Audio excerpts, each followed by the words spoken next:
प्रत्याशी बहुत जल्दी घोषित हो जाएंगे और चुनाव की तारीख आते आते जनता भारतीय जनता पार्टी को हराने के लिए तैयार मिलेगी। हो रहा है क्या? गठबंधन बहुत हो चुके हैं, अब मैदान में लड़ाई में जा रहे हैं। लेकिन आजमगढ़ और कन्नौज से जो है अरे कन्नौज देश की राजधानी नहीं है, कन्नौज नहीं, 80 हराओ का नारा है।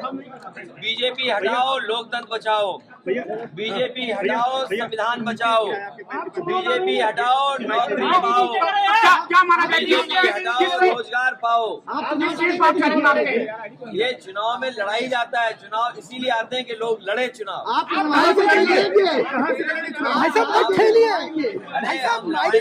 लड़ेंगे भी और सब कुछ करेंगे, आंदोलन को आगे बढ़ाएंगे। अच्छा, आज जो है पूजा पाल जी केशव जी से मिली है, क्या पार्टी छोड़ रही है?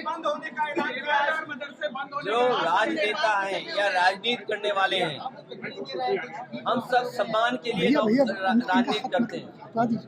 राजनीति में राजनेता सम्मान के लिए और कुछ लोग सम्मान के लिए राजनीति करते हैं। ये भारतीय जनता पार्टी की जो नई राजनीति है, जो विकसित भारत का सपना दिखा रहे थे, विश्व भारत का सपना दिखा रहे थे, वो बताओ विधायकों को मंत्रियों को तोड़ने के लिए पैकेज दे रहे हो। सर्वे से थोड़ा आइडेंटिटी कर लीजिए, थोड़ा सा बचाने के लिए इंडिया गठबंधन एनडीए परिवार को जिताए, यही आह्वान समाजवादी हमारे उत्तर प्रदेश के देश में संस्कृत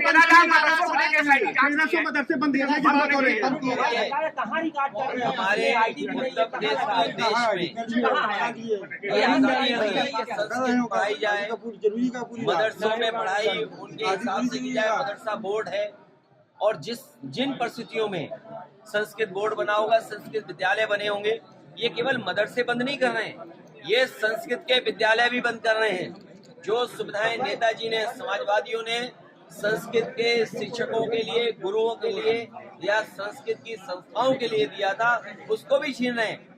भारतीय जनता पार्टी केवल एक समाज की दुश्मन नहीं है, ये देश को दुश्मन है, देश की।